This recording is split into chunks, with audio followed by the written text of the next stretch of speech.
Hello guys, இன்றைக்கி நம்ம பார்க்க இருக்கிறது என்ன அப்படின்னு பார்த்தீங்க அப்படின்னா யூஐ கிட்டில் வந்து டேபிள்ஸ் பார்ப்போம். ஸோ இப்போ பார்த்தீங்க அப்படின்னா இது வந்து ஒரு பேசிக் டேபிள் கோடிங். சும்மா ஒரு டேபிள் ஹெட் க்ரியேட் பண்ணி வச்சுருக்குறோம். அதில் சம் மார்க் டேட்டா, கொஞ்சம் ஃபேக் டேட்டா வந்து ஆட் பண்ணி வச்சுருக்குறோம், அவ்வளோதான். ஸோ இதோட ஒன்றுமே அப்ளை பண்ணாமல் நம்மளோட டேபிளோட இது இப்படி தான் இருக்கும், பார்த்துக்கோங்க. ஸோ இதில் ஒவ்வொரு கிளாஸாக நம்ம வந்து என்னென்ன பர்பஸ்க்கு யூஸ் பண்ணுறாங்க அப்படிங்கிறத தான் பார்க்க இருக்கோம். ஸோ பார்த்திங்கன்னா டேபிளை பொறுத்தவரை பூட்ஸ்ட்ராப்பில் எவ்வளோ கிளாஸ் இருந்ததோ அதை விட டேபிளுக்கு வந்து இந்த யூஐ கிட்டில் வந்து நிறைய கிளாஸஸ் இருக்குது. ஸோ ஈஸியாக வந்து நம்ம படிச்சுக்கலாம். அது மாதிரி நிறைய ரிச் கண்டென்ட் வந்து இதில் இருக்குது. கண்டிப்பாக வந்து இது வந்து பூட்ஸ்ட்ராப் டேபிளோட இந்த யூஐ கிட்டு டேபிள் வந்து ரொம்ப பவர்ஃபுல்லான ஒரு டேபிள் தான். So start with UK table. இந்த கிளாஸ் வந்து ஒரு டேபிள் வந்து யூஐ கிட்டுக்கு தகுந்த மாதிரி அதோட டிசைன் எல்லாத்தையுமே கொடுக்கறதுக்கு யூஸ் பண்ணுறது. ஸோ நீங்கள் வந்து இந்த யூகே டேபிள் அப்படிங்கிற கிளாஸை ஆட் பண்ணிட்டாலே அந்த யூஐ கிட்டு ஹெட்டிங்ஸை வந்து இப்படி டிசைன் பண்ணி ஈஸியாக வந்து உங்களுக்கு ரோ எல்லாமே பக்காவாக இது பண்ணி அலைன் பண்ணி ஃபுல் வித்தில் உங்களுக்கு டிசைனில் கொடுத்துரும். ஸோ இதுதான் வந்து டிஃபால்ட் வந்து டிஃபால்ட் டேபிள் இல்லை, யூகே டேபிளுங்கிற கிளாஸ் ஆட் பண்ணதுக்கப்புறம். ஸோ இப்போ பார்த்தீங்கன்னா இதில் வந்து உங்களுக்கு கோடாக வேணும் அப்படின்னு நினச்சிங்க அப்படின்னா அந்த டேபிள் பேட்டர்ன் வேணும் அப்படின்னா யூகே டேபிள் ஸ்ட்ரைப்புங்கிற கிளாஸை ஆட் பண்ணுங்கள். டிவைடருங்கிற கிளாஸ் ஆட் பண்ணுங்கள். ஸோ இந்த டிவைடருங்கிற கிளாஸு ஒவ்வொரு ரோலையும் வந்து ஒரு ஸ்ட்ரைப்பை வந்து ஆட் பண்ணிடும். ஸோ அதுக்கடுத்து பார்த்திங்க அப்படின்னா நம்மளோட ஸ்ட்ரைப்டு. ஸோ இது வந்து பார்த்திங்க அப்படின்னா இந்த ஜீப்ரா மாதிரி டேபிளை க்ரியேட் பண்ணும். ஒரு இது வந்து ஆஷ் கலர்லேயும் இன்னொரு இது வந்து ஒயிட் கலர்லேயும் அப்படி க்ரியேட் பண்ணும். ஒரு ரோ வந்து ஆஷ் கலரில் இருக்கும், ஒரு ரோ வந்து நார்மலாக இருக்கும். ஸோ இதான் வந்து ஜீப்ரா ஸ்ட்ரைப் இது. ஸோ இதுவும் வந்து பூட்ஸ்ட்ராப்பில் வந்து ஒரு ஃபேமஸான இது. ஸோ அடுத்து பார்த்திங்கன்னா பூட்ஸ்ட்ராப்பில் இது வந்து ஒவ்வொரு கலருக்கும் நம்ம மாற்றிக்கலாம், ப்ரைமரி செகண்டரி அப்படின்னு சொல்லிட்டு. ஸோ இங்கே அப்படிலாம் கிடையாது. அந்த மாதிரி சின்ன கிளாஸ்லாம் கொடுக்காம இவங்க நிறைய யூஸ்ஃபுல்லான கிளாஸ் கொடுத்துருக்காங்க. ஹோவர் எஃபெக்ட் வரணும் அப்படின்னு நினச்சிங்கன்னா யூகே டேபிள் ஹோவருங்கிற கிளாஸ் இது பண்ணுங்கள். ஸோ இப்போ பார்த்திங்க அப்படின்னா ஒவ்வொரு திருப்பும் நீங்கள் ஹோவர் பண்ணுற இதை வந்து ஹைலைட் பண்ணி காட்டும். வித்தவுட் அந்த கிளாஸ் அந்த இது வந்து ஹோவர் ஆகாது. இதை ஈஸியாக நீங்கள் வந்து ஓவர் ரைட் பண்ணி கலர் மாற்றினா கூட மாற்றிக்கலாம். அப்புறம் பார்த்தீங்க அப்படின்னா சைஸிங், நீங்கள் ஸ்மால் வேணாலும் பண்ணிக்கலாம், இல்லை லார்ஜ் வேணாலும் பண்ணிக்கலாம். 2 ஆப்ஷன் உங்களுக்கு சைஸிங்கில் இருக்குது. இப்போ பார்த்தீங்கன்னா டிஃபால்ட்டாக உங்களுக்கு வந்து ஒவ்வொரு ரோவோட வித்து வந்து பார்த்திங்கன்னா அதிகமாக இருக்குது. ஸோ இதை குறைக்கணும் அப்படின்னு நினச்சிங்க அப்படின்னா வித்தில் ஹைட்டு இதை குறைக்கணும் அப்படின்னு நினச்சிங்கன்னா ஜஸ்ட் யூகே டேபிள் ஸ்மாலுங்கிற கிளாஸ் ஆட் பண்ணுங்கள். ஸோ இப்போ பார்த்தீங்கன்னா அதோட ஹைட்டை வந்து கம்மி பண்ணிடுது. இது லார்ஜுங்கிற கிளாஸ் போட்டிங்கன்னா அதோட ஹைட்டை வந்து கூட்டிடும். ஸோ அந்த ஸ்பேஸ் வந்து கொஞ்சம் அதிகமாக இருக்கும், மேலே ஒவ்வொரு செல்லுலேயும் அதிகமாக இருக்கும். ஸோ மோஸ்ட்லி வந்து இந்த ஸ்மாலுங்கிற இது வந்து நிறைய இது யூஸ் பண்ணுவாங்க. ஏன்னா நம்ம வந்து அதிக ரோ இருக்கிறது பார்த்திங்க அப்படின்னா ஒரே இதில் வந்து வியூ ஆகணும்னு நினைப்பாங்க. ஸோ அந்த மாதிரி விஷயத்தில் வந்து அந்த ஸ்மாலுங்கிற கிளாஸ் ரொம்ப யூஸ் ஆகும். அடுத்து பார்த்திங்கன்னா ஜஸ்டிஃபை. இந்த கிளாஸோட பர்பஸ் என்ன அப்படின்னு பார்த்தீங்க அப்படின்னா ஸோ இந்த இதோட ஃபஸ்ட்டு செல்லில் பார்த்தீங்கன்னா லெஃப்ட்டில் கொஞ்சம் பேடிங் இருக்கும். அதே மாதிரி இங்கே வந்து லாஸ்ட்டு செல்லில் பார்த்தீங்க அப்படின்னா ரைட்டில் கொஞ்சம் பேடிங் இருக்கும். ஸோ இந்த பேடிங்கை வந்து ரிமூவ் பண்ணுறதுக்கு தான் இந்த ஜஸ்டிஃபைங்கிற கிளாஸ் யூஸ் பண்ணுறாங்க. பார்த்திங்கன்னா இப்போ அந்த பேடிங் போயிடுச்சு, அப்படியே 0லேருந்து ஸ்டார்ட் ஆகுது. ஸோ இதுக்கு தான் வந்து அந்த டேபிள் ஜஸ்டிஃபைங்கிற இது யூஸ் பண்ணுறாங்க.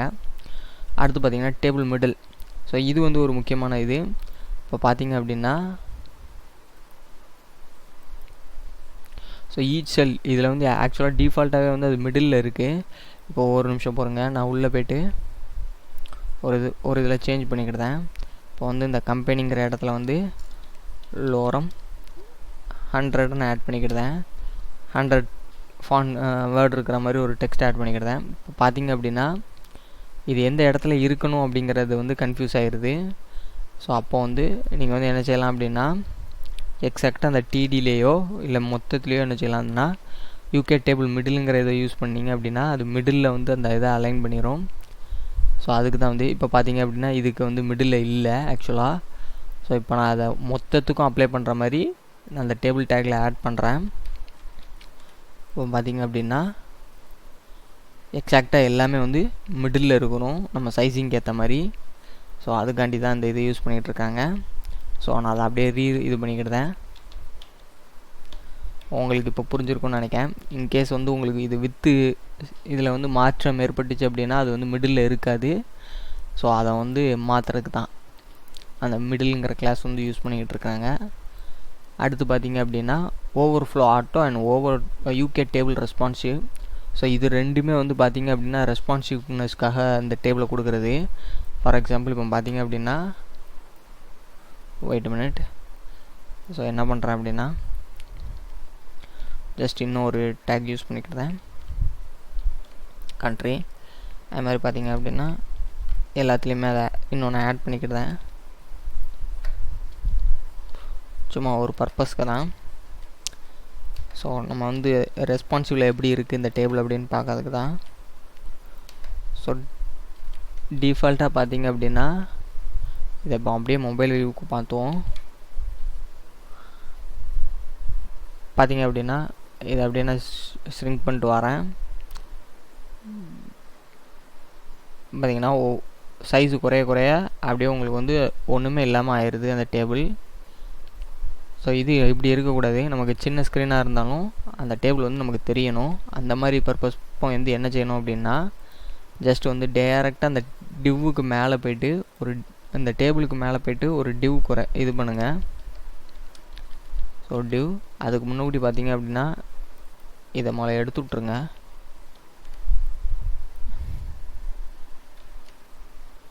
ஸோ இதை முதல்ல கமெண்ட் பண்ணி விட்ருங்க. ஏன்னா இது நான் போன இதில் பண்ண இது. ஸோ இதுக்கும் சம்மந்தம். இப்போ நான் அந்த டிவ்வை போட்டேன்னா இது வந்து ஆக்சுவலாக இதில் வந்து அந்த ஸ்டைலிங் அப்ளை பண்ணி விட்ருவோம். அதுக்காண்டி தான் அதை நான் இது பண்ணேன். இன்கேஸ் நீங்கள் ஃப்ரெஷ்ஷாக இருந்தீங்கன்னா உங்களுக்கு அந்த கோட்லாம் இருக்காது, நீங்கள் கவலைப்பட வேண்டாம். ஸோ இப்போ இந்த டிவ்வில் வந்து இந்த யூகே ஓவர்ஃப்ளோவை ஆட் பண்ணிட்டீங்க அப்படின்னா ஓவர்ஃப்ளோ ஆட்டோ அப்படிங்கிற இந்த கிளாஸை ஆட் பண்ணிட்டீங்க அப்படின்னா நல்லா பார்த்துக்கோங்க. UK underscores overflow minus auto இந்த கிளாஸ் ஆட் பண்ணிங்க அப்படின்னா இது வந்து என்ன செய்யும் அப்படின்னா உங்களோட வியூ போர்ட் சுருங்கும் போது கீழே ஒரு ஸ்க்ரோல் பார் வச்சிரும். ஸோ நீங்கள் ஸ்க்ரோல் பண்ணி எல்லா டேட்டாவையும் நீங்கள் பார்த்துக்கலாம். ஸோ இப்போ பார்த்தீங்கன்னா உங்களுக்கு ஸ்க்ரோல் பார் வந்துட்டு ஸோ இந்த ஸ்க்ரோல் பாரை அப்படி நவுத்தி நம்ம எல்லா தேவையான இது எல்லாமே இது பண்ணிக்கலாம். ஸோ இப்போ பார்த்தீங்கன்னா இது வந்து ஸ்பேஸ் இல்லாமல் இருக்கிறதுக்கு காரணம் வந்து அந்த யூகே டேபிள் ஜஸ்டிஃபைங்கிறது. ஸோ அதை நான் தூக்கி விட்ருந்தேன். ஸோ நமக்கு லெஃப்ட்லேயும் ரைட்லேயும் கொஞ்சம் ஸ்பேஸ் வேணுங்கிற நான் நினைக்கிறேன். ஸோ இப்போ பார்த்திங்க அப்படின்னா இது இல்லாமல் இன்னொன்று என்ன அப்படின்னு பார்த்தீங்க அப்படின்னா இந்த டேபிள் அந்த டிவ்வை தூக்கி விட்டுட்டு கண்டிப்பாக அந்த டிவ்வில் தான் அந்த கிளாஸை கொடுக்கணும். நீங்கள் அந்த டேபிள் டேக்குள்ள அந்த கிளாஸை கொடுத்துறாதீங்க. யூகே ஓவர்ஃப்ளோ ஆட்டோங்கிறத அது தேவையில்லாதது. இப்போ பார்த்திங்கன்னா இந்த யூகே டேபிள் ரெஸ்பான்சிவ்ங்கிற கிளாஸை டேரெக்டாக நம்ம டேபிள் டேக்கில் கொடுக்கலாம். அப்படி கொடுக்கும்போது நீங்கள் பார்த்தீங்க அப்படின்னா அப்படியே அது வந்து ஒவ்வொன்றுக்கு கீழே ஸ்லாக் ஆயிரும். ஸோ இதுவும் வந்து கம்ப்ளீட்டாக மொபைல் ரெஸ்பான்சிவாக இருக்கிறது. ஸோ இது வந்து ரொம்ப ஒரு யூஸ்ஃபுல்லான ஒரு கிளாஸு இதை பொறுத்தவரை, யூஐ கிட்ட பொறுத்தவரை. ஸோ ரொம்ப இது வந்து நிறைய பேர் இதை வந்து அச்சீவ் பண்ணுறதுக்கு நிறைய கோடிங் எழுத வேண்டியிருக்கும். ஸோ அதை வந்து ஈஸியாக வந்து உங்களுக்கு வந்து ஃப்ளஷ் பண்ணிட்டாங்க அந்த யூஐ கிட்டில். ஸோ ஒரு பிக் தம்ஸ் அப். அப்புறம் பார்த்தீங்கன்னா யூஐ டேபிள் லிங்க்கு. ஸோ இது வந்து ரொம்ப ஒரு முக்கியமான கிளாஸு. ஸோ இது வந்து நீங்கள் வந்து ஸ்பெசிஃபிக்காக வந்து ஒரு டிஆரில் வந்து நம்ம ஆட் பண்ணலாம். ஸோ இது ஆட் பண்ணுறதுனால என்ன அப்படின்னா அந்த ரோ வந்து என்ன ஆயிரும் அப்படின்னா லிங்கபிளாக மாறிடும். Wait a minute. ஸோ லிங்காக மாறல. ஸோ என்ன பர்பஸ்ன்னு தெரியல. மொத்தமாக நம்ம வந்து இந்த கிளாஸை வந்து டாப்பில் ஆட் பண்ணுவோம். ஸோ இப்போ பார்த்தீங்க அப்படின்னா ஸோ இப்போவும் நமக்கு வந்து அது லிங்காக மாறல. ஸோ அப்படி பெருசாக்கிடுவோம்.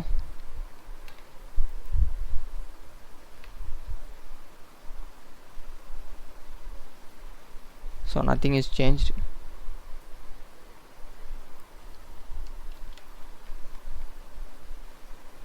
ஸோ இன்கேஸ் ஒரு பர்டிகுலர் டிடியில் இந்த கிளாஸ் ஆட் பண்ணி பார்ப்போம்.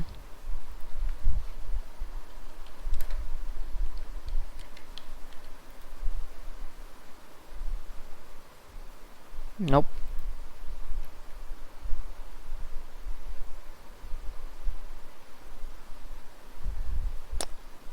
ஓகே,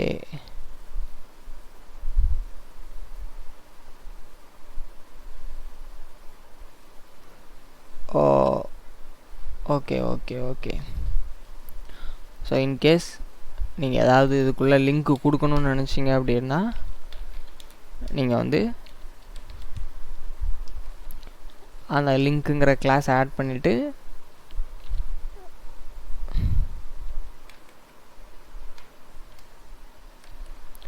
நம்ம வந்து கொடுத்துக்கலாம். ஸோ இப்போ பார்த்தீங்கன்னா நான் இந்த டிடியில் வந்து உள்ளே இருக்கிறத நான் லிங்காக மாற்றுறேன்.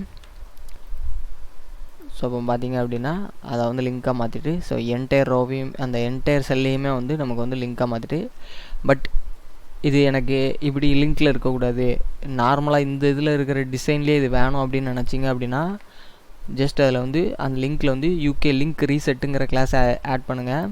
ஸோ என்ன பண்ணோம் அப்படின்னா அது வந்து டிஃபால்ட்டாக இருக்கிற அந்த டேபிளோட ஸ்டைலிங்கை வந்து அந்த லிங்க்குக்கு இது பண்ணிடும், லிங்க்கோட ஸ்டைலிங்கை தூக்கி விட்ரும். இப்போ பார்த்திங்க அப்படின்னா டேபிளோட ஸ்டைல்லே இருக்குது, ஆனால் அது பார்த்திங்க அப்படின்னா அந்த என்டையர் ஸ்டைலும் இல்லை அந்த இது வந்து லிங்க் ஆகிட்டு. அதே மாதிரி பார்த்திங்க அப்படின்னா இப்போ நீங்கள் வந்து ஏதோ ஒரு செல்லில் வந்து இமேஜ் யூஸ் பண்ணுறீங்க அப்படின்னு நினச்சிக்கிடுவோமே. இப்போ பாருங்கள், நான் இந்த இதுக்கு பதிலாக நான் ஒரு இமேஜ் யூஸ் பண்ணுறேன்னு வச்சுக்கிடுவோமே. img src.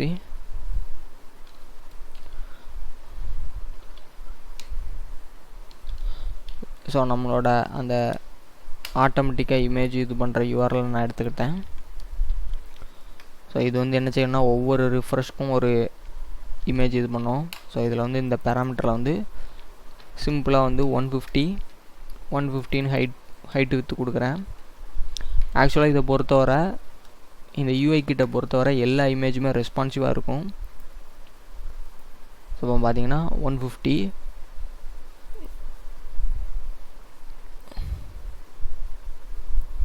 ஸோ இந்த இதை கொடுத்துட்டேன் அப்படின்னா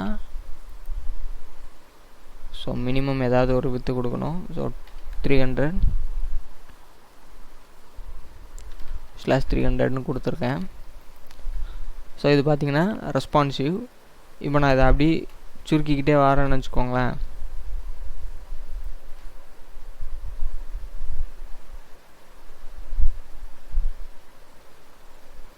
ஸோ அது வந்து அந்த 300லேயே தான் இருக்கும். ஓகே, பார்த்தீங்கன்னா அந்த வியூ போட்டு வந்ததுக்கப்புறம் அப்படியே சைஸை வந்து உங்களுக்கு கம்மி பண்ணிடுது. ஸோ இதுதான் வந்து ரெஸ்பான்சிவ் அப்படின்னு சொல்கிறேன். எந்த சைஸ் இருக்கோ அந்த சைஸுக்கு ஏற்ற மாதிரி இது இமேஜை வந்து அடாப்ட் பண்ணிக்கிடும். இன்கேஸ் நம்மளோட வியூ போட்டு அது அளவு இல்லை அப்படின்னா ஸோ அந்த டிஃபால்ட் பிஹேவியரை உங்களுக்கு இது பண்ணணுன்னா அந்த இமேஜில் வந்து இந்த கிளாஸை ஆட் பண்ணுங்கள். இந்த ப்ரிசர்வ் வித் அப்படிங்கிற கிளாஸை ஜஸ்ட் அந்த இமேஜில் வந்து class preserve width UK preserve வித்னு ஆட் பண்ணுங்கள். ஸோ இப்போ வந்து பார்த்திங்கன்னா அந்த டிஃபால்ட் பிஹேவியர் வந்து நமக்கு கேன்சல் ஆகிருக்கும். ஸோ எவ்வளோ வியூ போட்டு கம்மியாக போனாலும் அது எந்த வித்தில் இருக்கோ அந்த வித்தில் தான் வந்து உங்களுக்கு வந்து அந்த இமேஜ் இருந்துக்கிட்டே இருக்கும். ஸோ மோஸ்ட்லி வந்து யூஸ் பண்ண மாட்டோம், பட் கண்டிப்பாக சில விஷயங்களில் வந்து இந்த ப்ரிசர்வ் வித்தை வந்து யூஸ் பண்ணலாம். ஸோ அப்படியே ரிமூவ் பண்ணிக்கிட்டேன். ஸோ அடுத்து பார்த்திங்க அப்படின்னா ட்ரங்கேட்டு. இப்போ டெக்ஸ்ட்டு வந்து அதிகமாக போயிடுச்சு அப்படின்னா அந்த செல்லை விட்டு அதிகமாக போயிட்டு அப்படின்னா அந்த ட்ரங்கேட்டுங்கிற யூகே ட்ரங்கேட்டுங்கிற கிளாஸ் ஆட் பண்ணிக்கோங்க. ஸோ என்ன செஞ்சிடும் அப்படின்னா டெக்ஸ்ட்டை கம்மி பண்ணிவிட்டு இந்த மாதிரி 3 டாட் ஆட் பண்ணி விட்டுரும். ஸோ நோ ரேப் அப்படின்னா டெக்ஸ்ட்டு ரேப்பே ஆகாது, அப்படியே ஸ்க்ரோலாகி அங்கிட்டு அந்த இதில் வந்து அப்படியே போயிடும். ஸோ ரேப் அப்படின்னா இப்போ பார்த்தீங்கன்னா இதில் வந்து ரேப்பாக இருக்குது, இதில் முடிஞ்சதுக்கப்புறம் அடுத்த லைன் இங்கே வந்திருக்கும், அடுத்த லைன் இங்கே வந்திருக்கும். ஸோ இப்போ நீங்கள் நோ ரேப்புன்னு கொடுத்தீங்கன்னா என்டையரும் அப்படியே அந்த லைனில் போயிட்டே இருக்கும். ஸோ அதுதான் டிஃப்ரென்ஸ். சரிங்களா? ஸோ இவ்வளோ கிளாஸ் வந்து உங்களுக்கு ட்ரேபிளில் வந்து இந்த UI கிட்டில் வந்து ப்ரொவைட் பண்ணுறாங்க, தெரிஞ்சு வச்சுக்கோங்க. நான் ஆல்ரெடி சொல்கிற மாதிரி இதுதான். ஸோ எல்லா கிளாஸையும் நம்ம வந்து மெமரைஸ் பண்ணணும்னு தேவையில்லை.